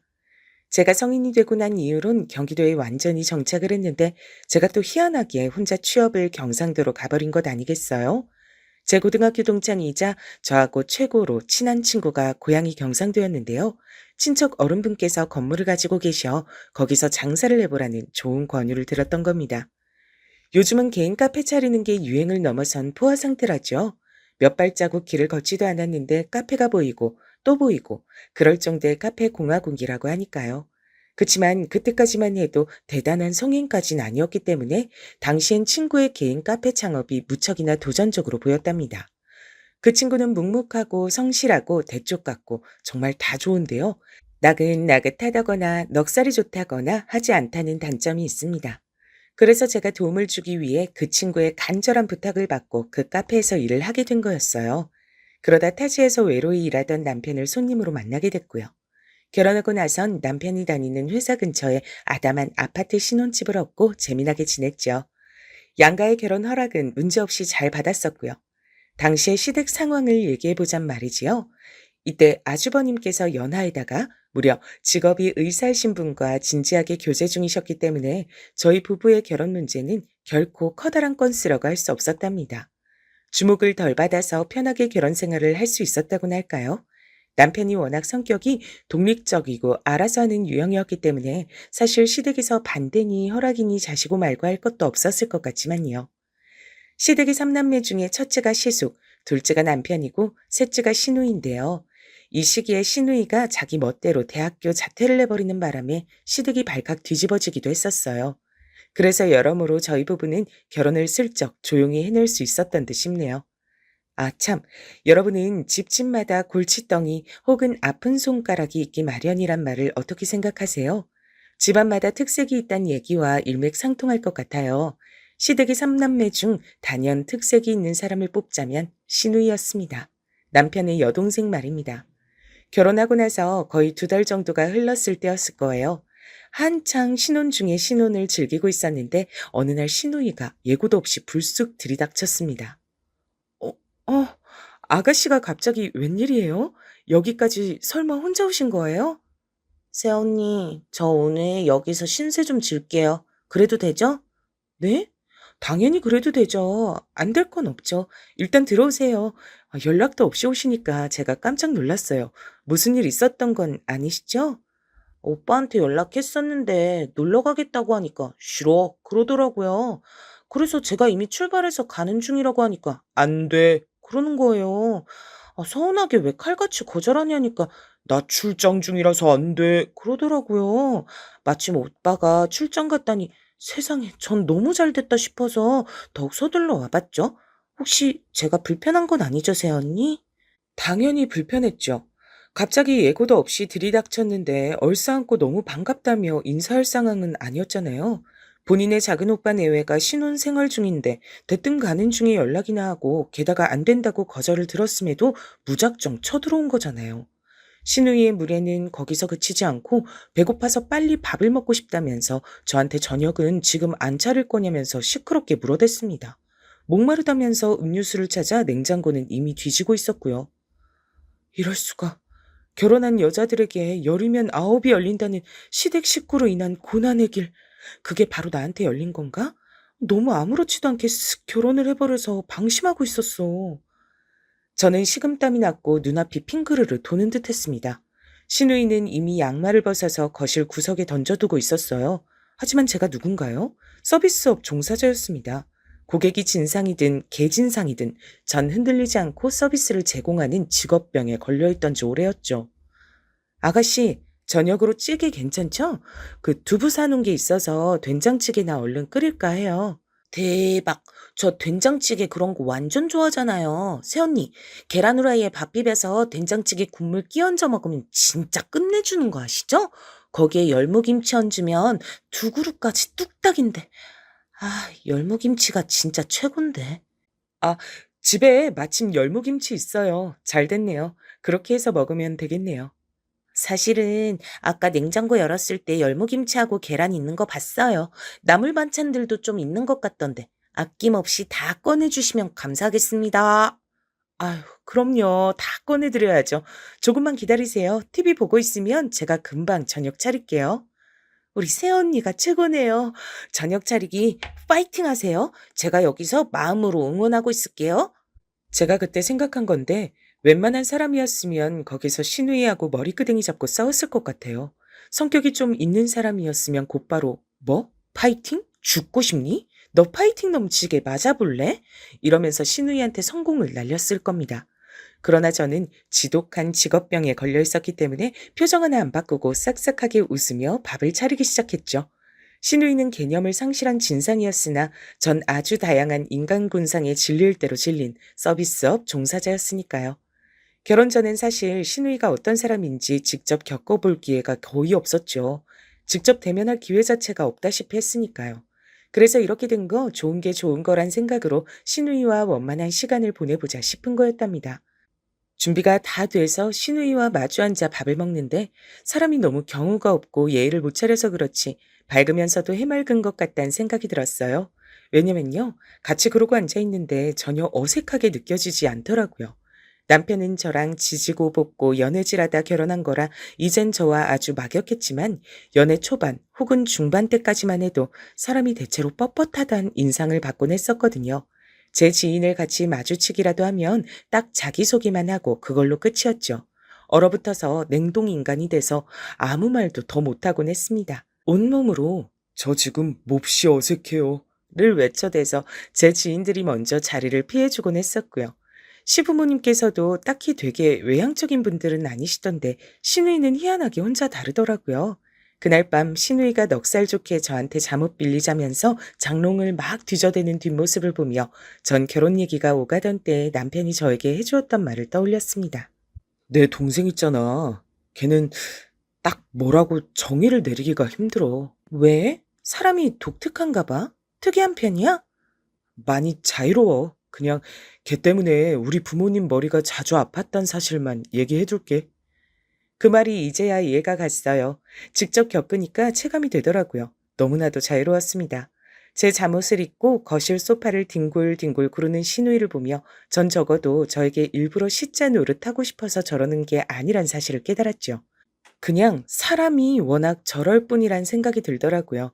시누이가 제 또래니까 통하는 게 있어서 학창 시절 얘기를 나누고 연예인들의 이모저모를 떠들면서 재밌게 시간 보냈답니다. 다음 날이 되어도 시누이는 떠나지 않았고요. 부산으로 출장을 갔던 남편이 귀가하자마자 깜짝 놀라 기겁했습니다. 너 뭐야? 네가 여기 왜 있어? 너 정말 미친 거 아니야? 저와 시누이가 뭐라고 입을 열 새도 없었어요. 남편이 시댁에 전화를 했습니다. 그렇게 시누이는 다시 시부모님께서 계신 자기 집으로 돌아가게 됐죠. 시어머니께서 따로 저에게 연락을 하셔선 너무 미안하게 됐다고, 설마 거기가 있을 줄 상상도 못했다고, 그 민폐덩어리를 빨리 내쫓으라고 다급하게 말씀을 해대셨는데 중간중간에 자꾸 한숨을 쉬셔서 제가 괜히 다 민망했습니다. 알고 보니 시누이는 그때 시아버지로부터 잔소리를 듣고 말대꾸를 세게 했다가 싸대기를 한 대 얻어맞은 뒤 열받아서 집을 뛰쳐나온 거더라고요. 미안해. 나도 내 동생이 워낙 가지가지하는 녀석인 줄은 알았어도 이렇게 무대뽀일 줄은 몰랐다. 아니야. 당신이 왜 사과를 해? 따지고 보면 아가씨가 하루 자고 가는데도 당신한텐 고지고대로 말을 안 전한 내 잘못도 있는 거지. 전 사람에게 쉽게 동조를 하는 편인가 봐요. 왜냐면 시누이가 저한테 연락을 해서 너무너무 재밌게 시간 보냈다고, 제 덕분에 기분이 다 풀려서 집에 돌아왔다고 막 그렇게 신나게 떠들어 주니까 저도 기분이 좀 좋아지는 듯 했거든요. 시누이가 일부러 저를 엿먹이려고 그렇게 군 게 아니고 원래 그런 사람일 뿐이란 걸 확실하게 못땅땅 받고 나니까 마음도 편해진 뒤였고요. 전 시누이와 그렇게 따로 친분이 생기게 됐고 시누이에 대한 이모저모도 알게 됐습니다. 시누이는 꿈이 다양한 사람이었더라고요. 작가, 화가, 피아니스트, 목수, 디자이너 등등 장래희망도 계속 바뀌었다고 해요. 심지어는 연예인이 되겠다고 포부를 밝혀서 집안을 또 뒤숭숭하게 만들더니 사기까지 당했습니다. 연예인 시켜주겠다고 한 자그마한 신생 연예 기획사에서 신우에게 300만 원을 뜯어갔고 이후로 잠수를 탔어요. 그런 식으로 여러 명을 등쳐먹었더라고요. 사기를 당하고 분노에 몸서리치던 신우는 뉴스까지 나왔습니다. 연예인 지방생을 울리는 사기꾼들을 조명하던 뉴스에서 피해자로 인터뷰를 한 거죠. 뉴스 방송에선 의자에 앉아 인터뷰를 하는 뒷모습만 나왔습니다. 다들 기가 막혀서 멍하니 TV 화면만 보고 있던 그때 신우이가 탄식을 뱉었죠. 아, 저게 뭐야? 내 몸이 화면엔 왜 저렇게 뚱뚱하게 나와? 저게 진짜 내 등발이란 말이야? 어깨로 만주벌판 정복도 하겠다. 속상해. 짜증나. 나 오늘부터 야식 끊을 거야. 그러자 시아버지께서 리모컨을 집어던지시며 소파에서 자리를 박차고 일어나셨습니다. 지랄하고 자빠졌다. 딸 자식 하나 잘못 둔 것 때문에 아주 미쳐버리겠네. 담배를 찾아들고 집 밖으로 나가버리셨죠. 그리고 퉁명스레 입술을 삐죽거리는 시누이를 보는 시어머니의 눈빛은 착잡함 그 자체였습니다. 시어머니께서 동네 분들하고 종종 모임을 가지시는 편이었어요. 나이가 들어갈수록 모임에서 다들 무슨 얘기를 하겠나요? 죄다 자식 얘기들 뿐인 거죠. 시어머니께선 모임에서 딸 얘기만 나와도 심정이 쿵쾅쿵쾅 뛴다고 하셨습니다. 남들은 나이가 먹어갈수록 역시 딸이 효녀라는 걸 느낀다며 다들 뿌듯해하는데 왜 우리 집만 이러냐면서 시어머니께선 골치 아파하셨어요. 한창 애들 자랄 땐 둘째가 너무 자기 멋대로 구는 것 같아서 아들이 너무 저렇게 고집스러우면 나중에 부모 속을 엄청나게 썩일까봐 걱정이었는데 우리 둘째가 무난하게 자기 자리 찾아서 일도 하고 결혼도 후딱 잘해버리고 얼마나 대견한 줄 몰라. 다행이고 고맙지. 너처럼 수더분한 짝을 만난 것도 우리 집안 둘째 복인 거야. 안정적으로 얼른 짝 만나서 이렇게 평범하게 사는 거 얼마나 좋으니? 평범하기도 쉽지 않은 법이다. 내가 살아보니까 그래. 이런 말씀을 저에게 주셨을 때 전 왠지 민망해서 그저 웃었던 것 같아요. 시어머니께선 원체 말수가 많은 스타일이 아니셨고 제가 느끼기론 상황을 관망하시는 스타일이신 듯 했습니다. 이런저런 주절거림을 늘어놓으시는 분은 아닌데 그날따라 저에게 말씀을 그렇게 해주셔서 제가 내심 놀랐던 거예요. 일상을 지내다 보면 불현듯 속 안에 담긴 얘기 보따리를 끄집어내고 싶을 때가 종종 있는데 시어머니께선 그날이 바로 그런 날이었던 건가 봐요. 시댁 삼남매의 어릴 적이라도 잠시 들을 수 있었답니다. 시댁이 아주 예전에, 그러니까 남편이 초등학교에 입학하기 직전쯤에 돈을 날렸었다네요. 그래서 시부모님께서 그때 말로 표현할 수 없을 만큼 마음고생을 심하게 하셨고 형편도 무척 어려웠다고 합니다. 밥 지어 먹을 쌀이 없어서 오죽하면 도토리 주워다가 그거 삶아서 빻고 밥으로 대신 해 먹었을까. 어느 날은 내가 애들한테 도토리 많이 주워오라고 보냈는데 해가 다 질 때까지 집에 안 돌아온 거야. 울면서 온 동네방네 다 뒤지면서 다니고 목이 터져라고 얘들아 어딨니 외치면서 동네 사람 몇 명하고 같이 어두컴컴한 산을 올랐었단다. 심장이 철렁 내려앉는 그런 일이 있었는데 알고 보니까 시누이가 하도 호기심이 많아서 도토리 줍는 구역을 벗어나 사방팔방을 다닌 것도 모자라 넘어져서 다치기까지 하는 바람에 삼남매의 귀가가 늦어졌던 거라고 했습니다. 시숙께서 시누이를 등에 업은 채로 남편이 도토리 자루를 질질 끈 채로 그렇게 삼남매가 동네 어귀에 들어섰을 때 시어머니를 포함한 모든 동네 어른들이 가슴을 쓸어내렸다고 하더군요. 애들을 아주 눈물 쏙 빠지게 혼냈는데 그러고 나서 한가득 주워 담아온 도토리를 보니까 어찌나 미안해지던지. 부모가 시키는 대로 잘하는 자식들이었어. 특히나 우리 둘째 말이야. 자기한테 주어진 게 있으면 그것만 보고 돌진해서 꼭 해내는 녀석이었지. 반면 우리 첫째는 장남이라 그런가 자기가 혼자 나이가 좀 있어 그런가 뒷짐지고 동생들한테 지시하고 부려먹는 걸 즐기던 녀석이었던 것 같아. 어릴 땐 그랬지. 지나고 나니까 전부 추억이네. 맡은 게 있으면 외골수처럼 그것만 하는 남편의 모습이 뭔지 잘 알 것 같았습니다. 회사에서도 꼭 그렇게 근무를 하고 있었으니까요. 어릴 때 그대로 자란 모양이었어요. 근데 시숙께서는 첫째라 그런가 살짝 젠체하는 사람이었다고 하잖아요. 이런 부분 때문에 시누이하고 자라면서 은근히 부딪혔던 모양입니다. 그게 처음엔 장난식으로 마찰이 일었는데 점점 진지해진 것 같았어요. 시누이가 워낙 활발하고 까불거렸다고 하니까요. 진지한 성격의 아주버님을 놀리며 살살 긁어댄 듯 싶더군요. 여자들도 그렇지만 특히 남자들이 사춘기를 지나면서 이성의 눈을 뜨고 멋지게 보이고 싶어하고 폼도 잡고 막 그렇게 되잖아요. 멋진 걸 동경하고요.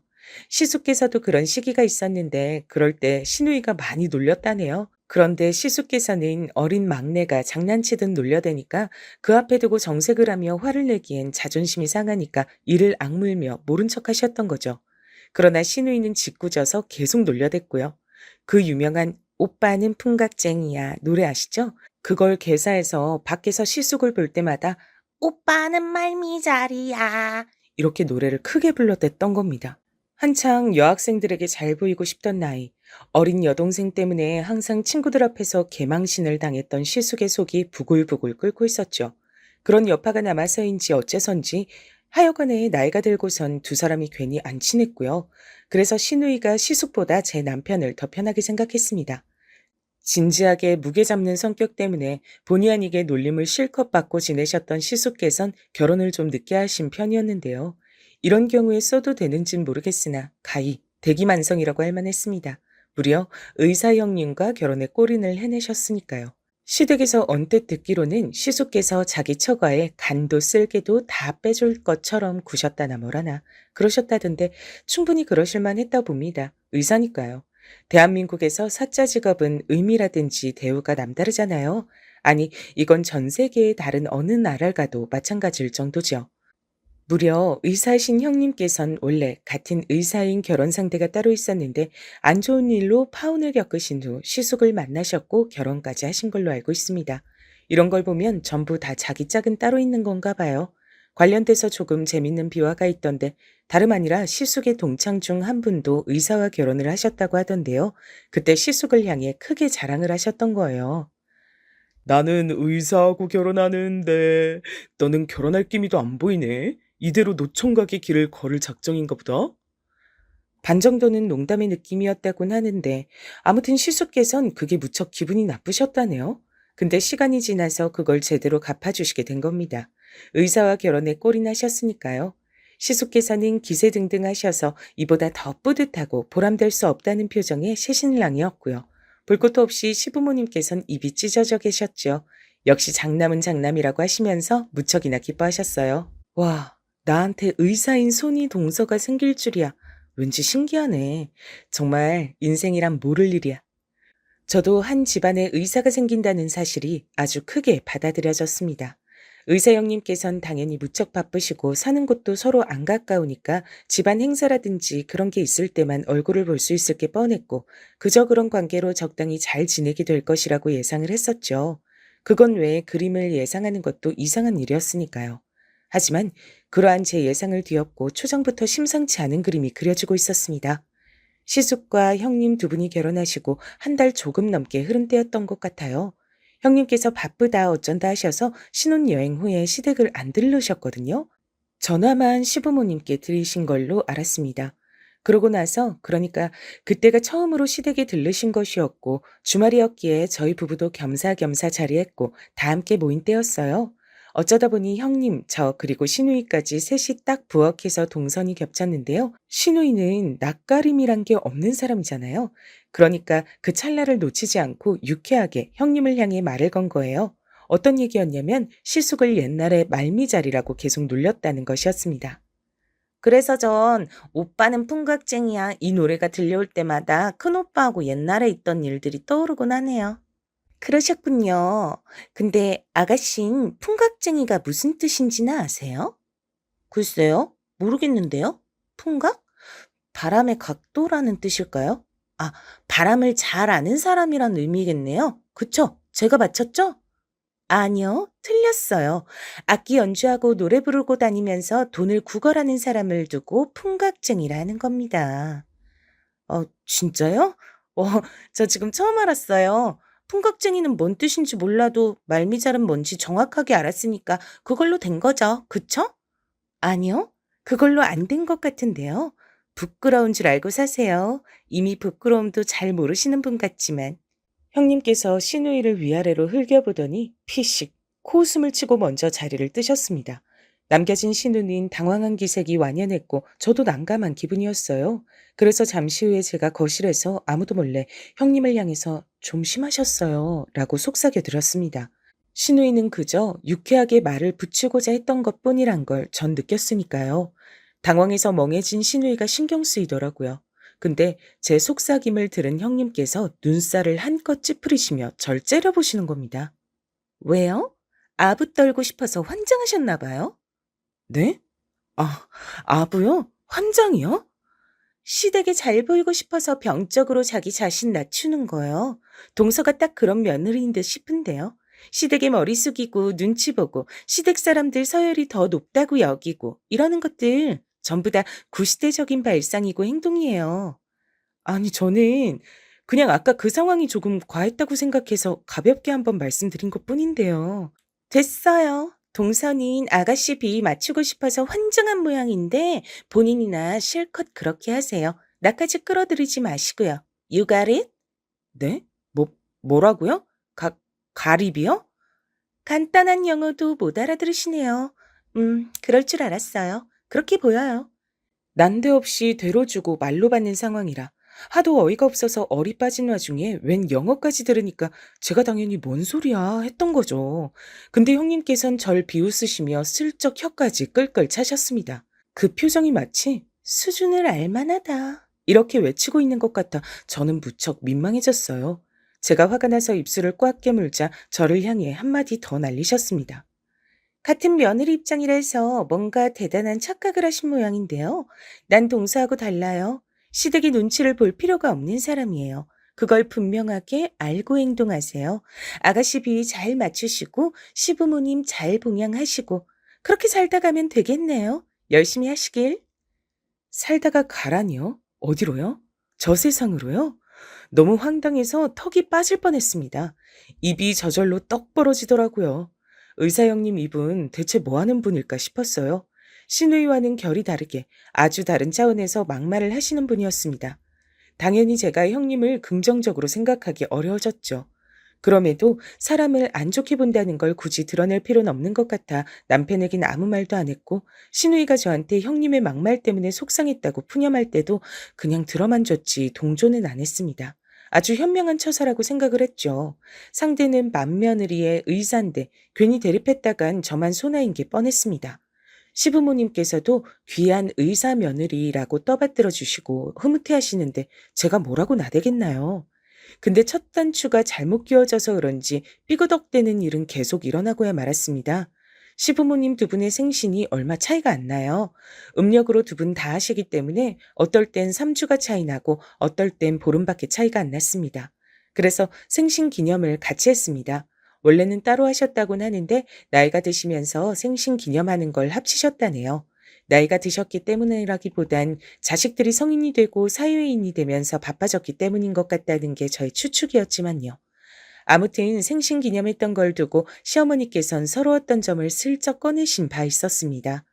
두 분 중에 시아버지의 쪽이 생신이 더 빠른 건데요. 옛날에 시아버지의 생신상 차렸던 것에 남은 음식을 얼렸다가 그걸 시어머니 생신상에 올렸다고 합니다. 그런 식으로 시집살이를 겪으셨던 거죠. 전 시어머니께서 이런 말씀 자주 꺼내시는 성격이 아니신 걸 이미 알았기에 귀중하게 듣고 반응을 해드리고 그렇게 했습니다.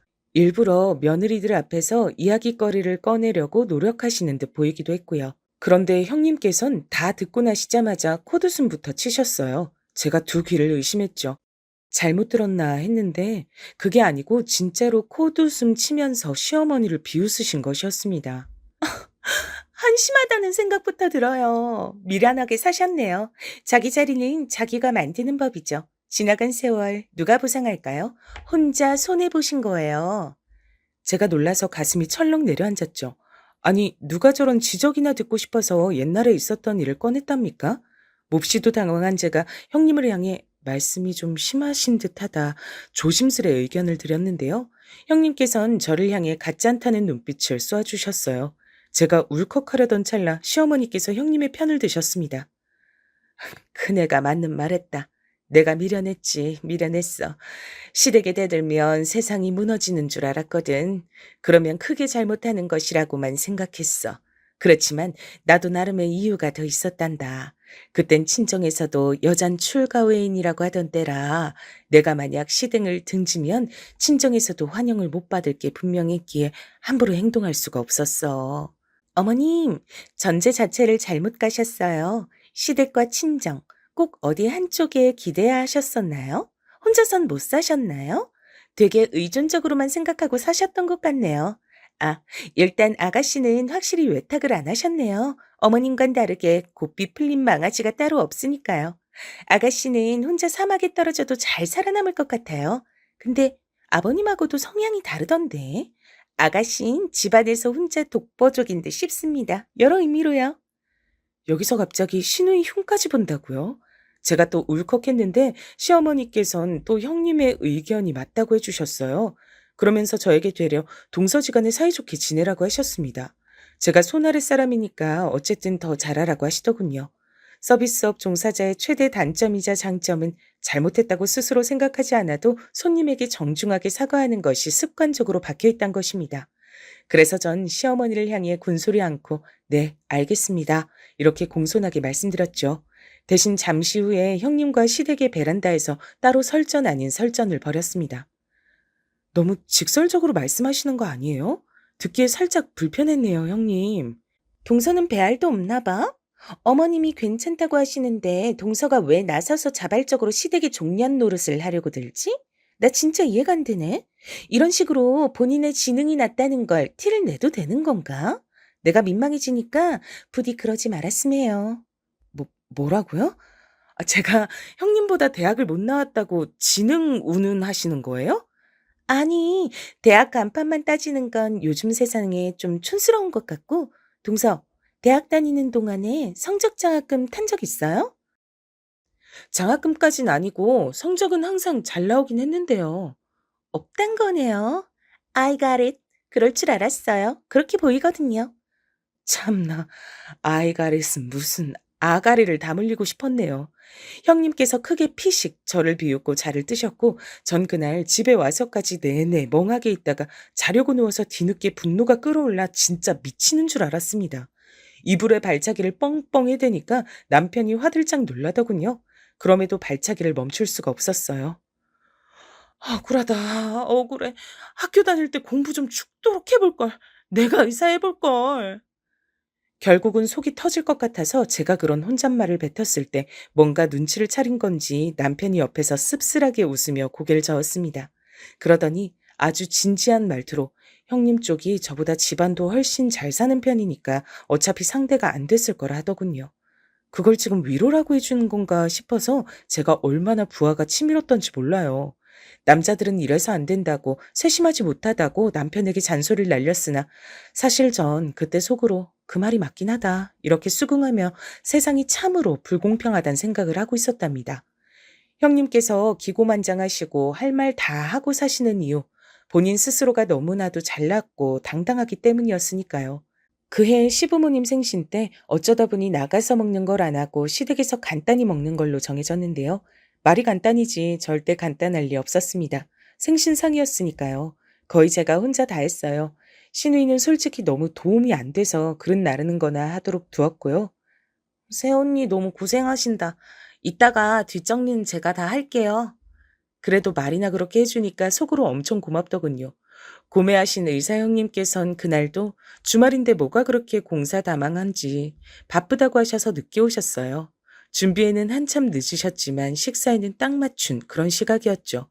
부부는 일심동체라는 걸 증명하시듯 먼저 따로 일찍 와 계시지 않고 형님과 함께 등장하신 시숙께선 연예인들이 연말 시상식에서나 입을 것 같은 차림새를 하고 계셨습니다.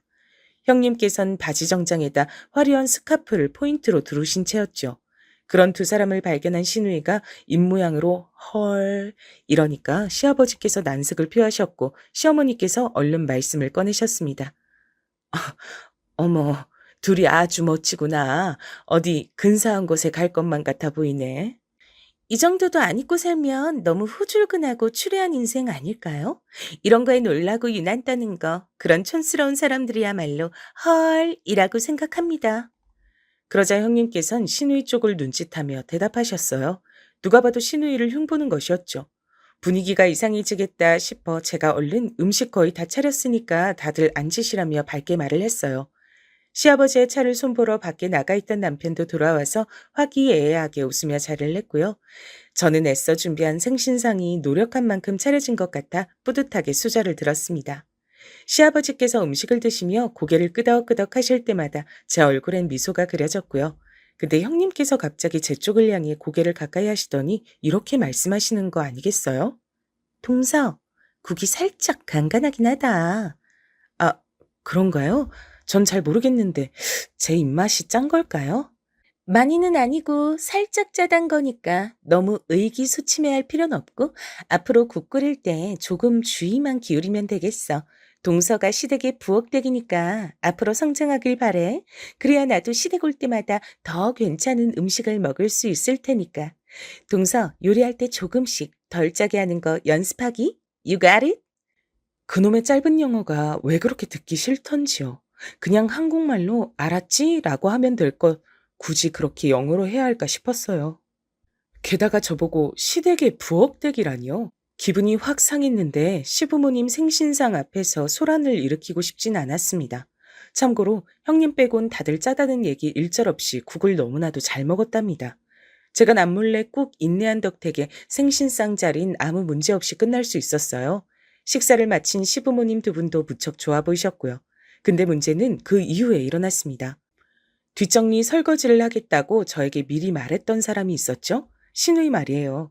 화장실 간 줄 알았는데 그게 아니길래 신우이의 방으로 가봤습니다. 그랬더니 거기서 형님과 말다툼을 벌이고 있었지 뭔가요? 제발 나대지 마세요. 너무 짜증나서 제 주먹이 울거든요. 저는 세상 천지에 며느리가 시댁 아가씨한테 이렇게 구는 경우가 있다는 얘기는 못 들어봤어요. 이래서 시자는 안 돼. 그리고 이렇게 무식하면 안 돼. 상대하는 게 시간 낭비일 정도네. 뭐라고요? 저기요, 말 좀 가려서 하시죠? 너야말로 가려서 하렴. 한 집안 식구로 엮여서 나 같은 사람에게 아가씨 소리도 들어보는 거야. 아니었음 넌 국물도 없었어. 밖에서 만났어 봐. 너 같은 구제불능? 감히 나하고 친분을 만들 수조차 없지. 내 앞에서 눈 깔고 나를 똑바로 쳐다보지도 못했을 거야. 와, 정말 대단하시네요. 뭐가 그렇게 잘나서 그렇게 오만하게 구세요? 너 같은 무식증이보단 뭐든 잘났지. 다 잘났어. 난 집안도 괜찮고 초중고 12년 학창 시절 내내 전교 5등 밖으로 밀려나 본 적 없었어. 유학 안 다녔어도 영어 잘해서 외국 나가면 걱정이 없어. 무엇보다 나 의사야. 무슨 설명이 더 필요하겠어? 그에 반해선 넌 뭐가 잘났니? 응? 넌 잘난 게 뭐가 있을지 어디 한번 드러나 보자. 세상에나, 이게 다 무슨 일인지 깜짝 놀란 제가 어안이 벙벙해졌죠. 신우이는 주먹을 꽉 쥐고 바들바들 떨더니 이내 방문가에 서 있는 절 지나쳐서 아예 집 밖으로 나가버렸습니다. 왠지 신우이가 울 것 같았어요. 그래서 전 얼른 남편에게 가서 귓속말로 신우이가 속상한 일로 나갔으니까 따라가 보라고 했어요. 남편이 눈치껏 조용히 겉옷을 챙기더니 나갔고요. 형님께선 저를 향해 비틀린 미소를 지어주신 후 거실 소파 한켠에 도도하게 다리를 꼬고 앉으셨습니다. 제가 어이가 없어서 가만히 쳐다봤더니 왜? 라고 입모양을 보내오시더군요. 어휴, 말을 말자 싶어서 그냥 혼자 뒷정리를 위해 부엌으로 향하는 저를 시어머니께서 당황한 표정으로 바라보셨죠. 시어머니께서 이때 손목이 시큰시큰거리고 편찮으실 때라 언감생신 도와달라고 말씀은 못 드렸어요. 당연하죠. 게다가 생신상이었으니까요. 제가 혼자서 일을 악물고 묵묵하게 뒷정리를 다 마쳤는데 그러자마자 형님께서 일어나셨습니다. 그러더니 시숙을 향해 턱짓으로 가자 신호를 보내시더군요. 떠나는 타이밍마저 어찌나 얄밉던지요. 시부모님께서 문 밖으로 배웅 나가시며 살뜨리고시기에 제가 차마 기분 나쁜 티도 못 내고 웃음이나 지었네요. 신우이는 시간이 더 지나서야 남편과 집으로 돌아왔어요. 둘이 대화를 한참 나눴더라고요. 그날 신우이는 시부모님과 저는 남편과 밤에 형님에 대한 얘기를 했죠. 근데 정말 분했던 점 한 가지가 상대가 잘나긴 잘났으니 어쩔 수 없다로 자꾸만 얘기의 결론이 난단 것이었습니다. 그래서 그냥 안 부딪히고 지내는 게 상책 같았어요. 시부모님께서도 신우이를 통해 문제점을 인식하셨기에 굳이 시숙과 형님을 별거 아닌 건수에도 참석시키지 않았고요. 하지만 제사는 달랐습니다. 가장 큰 제사가 있었기 때문이죠. 시숙이 장남인데 어떻게 제사 참석을 안 하나요? 제사 연락을 받으신 시숙은 물론이고 형님께서도 흔쾌하게 일찍 가겠다고 답변을 주셨다기에 제가 좀 놀랐습니다. 큰 제사 앞에선 개념과 예의를 모두 갖추실 예정인가 싶었어요. 왠지 기대가 됐죠. 하지만 기대한 제가 바보였습니다. 제사 당일 남편은 일을 나가 있었고 저는 먼저 부지런히 시댁으로 향했는데요. 신우이가 뭐라도 해보려고 열심히 판을 벌여놨더라고요. 제가 얼른 그 옆에서 시작을 했죠. 그러고 나서 얼마 후에 바로 형님께서 도착을 하셨어요. 시숙께선 일이 좀 있어서 형님 혼자 먼저 오셨단 겁니다. 내일은 해가 서쪽에서 뜨려나? 형님께서 제사 준비를 위해 따로 먼저 오셨다니 신기함을 넘어 약간 감동일 정도였어요. 손목에 밴드를 두르신 채로 시어머니께서 주도적으로 하고 계셨고 제가 함께 손을 맞추고 시누이는 거들고 그렇게 하고 있었는데요. 형님께서 합류를 하시지 않고 소파에 들어 누우시더라고요. 시아버지께서 허리가 아프셔서 방에 계셨는데 혼자 거실을 독차지하고 소파에 길게 누워 TV를 보셨습니다. TV 소리가 크게 들려오자 시어머니께서 믿을 수 없다는 얼굴로 그쪽을 바라보셨고 시누이는 화가 났는지 얼굴에 열이 오르고 있었는데 일전의 언쟁 때문에 형님께 대들러 가진 못하는 듯 했어요. 그래서 제가 움직였습니다. 사실 작정한 건 아니었는데 저도 모르게 몸이 움직였어요. 형님, 지금 뭐 하시는 거예요? 여기서 이러고 계시면 어떡해요. 얼른 와서 거드시죠. 내가 말하지 않았던가? 시댁 종련 노릇 동서나 실컷 하라고. 날 거기 끼우지 마. 아니, 자꾸 시댁이 시자가 뭐 어떻고 저쩌고 하시는데 그런 문제가 아니라 형님의 무개념이 문제예요. 아가씨 보고 무식하다 그러셨죠? 그렇다 쳐요. 그럼 형님은 무개념이에요. 개념이 없으세요. 이게 미쳤나? 어디 감히 의사 앞에서 무개념이란 소를 뱉어? 시댁 일에 앞장서면 그게 행복인 줄 아는 너 같은 종년들 때문에 멀쩡한 여자들이 손해를 보는 거야. 형님께서 몸을 바로에 앉으시며 저에게 삿대질을 날리셨고 바로 그 다음 순간이었습니다. 믿을 수 없는 일이 벌어졌어요. 시어머니께서 다가와 형님의 싸대기를 날리신 겁니다. 따라온 시누이도 경악을 했죠. 다른 분도 아니고 시어머니께서 이러신다는 게 믿어지질 않았어요. 형님께서도 실감이 안 나는지 맞은 뺨을 부여잡고 멍하니 시어머니를 올려다봤습니다. 지금 저를 때리신 건가요? 저를요? 어머님께서 귀하게 여기시는 바로 저 의사 며느리를요? 의사고 검사고 간에 다 필요 없다. 네가 하나부터 열까지 시어미보다 월등한 며느리라 여겨서 내가 그간 숙이고 참아왔다. 근데 괜히 왜 그랬나 싶구나. 장남 체면 살려주려고 맏며느리 기 살려주려고 그런 것들 다 필요 없는 것이었어. 어머님이 저한테 이러시면 안 되죠. 의사 며느리 이르셔도 상관없으세요? 자꾸 의사 운운하지 마라. 네가 의사인지 아님 자기가 의사인 줄 아는 정신병자인지 슬슬 헷갈리기 시작했으니까. 건방지고 무례한 것도 정도가 있지. 나도 내 딸이 너보다 못한 건 알아. 그래도 내 눈엔 이 세상 최고로 이쁜 딸이고 어떤 사고를 치고 말썽을 피우든 내 새끼야. 그런 내 새끼를 네가 뭔데 우습게 여기고 욕을 하니? 그리고 우리 집안은 맏며느리를 의사로 잘 둔 게 아니라 둘째 며느리를 착하고 현명한 인물로 잘 둔 거란다. 제가 놀라서 눈을 꿈뻑이고 있는데 시누이는 신이 났는지 형님을 향해 주먹을 들어 보이면서 너는 내 새언니도 아니다. 나한테 새언니는 한 명뿐이다. 라는 소리를 계속 떠들었습니다. 또한 본인한테 막말을 하는 것을 참을 수는 있어도 저한테 함부로 하면 참지 않겠다면서 시누이가 제 편에 서서 외쳐댔어요. 형님께선 얼굴이 벌겋게 달아오른 채로 가방을 챙겨서 나가버렸습니다. 시아버지께서 무슨 소란이었냐며 나와보셨고 시부모님, 시누이, 저 이렇게 넷이서 제사 준비는 뒤로 하고 한참 대화를 나누어 버렸네요. 그러던 와중 남편이 앞에서 마주쳤다며 시숙과 함께 들어왔고요. 시숙께선 영문을 모르시는 얼굴로 형님을 찾았고 있었던 일을 시누이가 신나게 전해줬어요. 그제서야 휴대폰 부재중 알림을 확인하신 시숙의 얼굴이 창백하게 질렸죠. 그리고 시부모님의 강한 질책이 있었습니다. 자랑할 만한 의사 부인이 아니라 어디 가서 악처 소리나 들을 부인 아니냐면서 그런 표현까지 나왔어요. 시숙께선 입을 꾹 다물고 고개를 떨구신 채로 질책을 다 들으셨고요. 어수선한 분위기 속에서 늦은 시각에 어영부영 제사상을 차렸는데 그래도 문제없이 진행됐다는 게 신기하네요. 시어머니께선 저에게 거듭 고맙고 미안하다고 해주셔서 제가 어찌할 바를 몰랐어요. 그리고 며칠 후 시숙께선 형님과 갈라서기로 결정했다는 소식을 전해주셨죠. 놀라웠던 점은 형님께서 시댁에 걸음을 하셔 잘못을 빌며 이혼하기 싫다는 뜻을 밝히셨단 겁니다. 하지만 신부모님께선 시숙의 마음을 존중하겠다고만 하셨대요. 시숙께선 형님과 함께 늙어갈 자신이 없어졌다고 하시더군요. 그래서 끝내 두 분은 이혼을 하셨죠. 듣자 하니 이혼하시면서 그 집안 사람들 앞으로 잘 되나 어디 두고 보자며 마지막에 악담을 추하게 남기신 모양이던데 오히려 그 후로 모든 게 잘 풀려서 시숙께선 아주 가벼운 마음으로 지내셨답니다. 왜냐하면 신우이가 방송 프로그램 등을 만드는 제작사에 들어가서 자리를 잡았기 때문입니다. 엉뚱하고 거침없는 신우이가 그쪽 업계 하는 아주 딱이었던 거예요. 돈 벌기 시작하면서 저한테 자꾸만 이것저것 자꾸 사줘서 그게 걱정일 정도랍니다. 전 시부모님께서 팍팍 밀어주신 덕분에 제 가게를 냈어요. 그리고 이게 너무 잘 돼서 남편보다 제가 더 바쁜 사람이 됐고요. 그래서 육아와 살림은 남편이 도맡아 했답니다. 바쁠 때마다 구세주처럼 등장해서 매장을 도와주시는 고마운 존재도 있는데 바로 형님이세요. 설마 그 의사 형님이냐고요? 아니요, 그럴 리가요. 새로운 형님이세요. 시숙께서 재혼을 하셨는데 교육자 집안에서 나고 자라셨으며 본인도 무척 능력이 좋지만 거만하게 구시는 법이 없는 정말 배울 점이 많은 형님을 만나셨답니다. 그러니 모든 게 잘 풀린 셈이죠.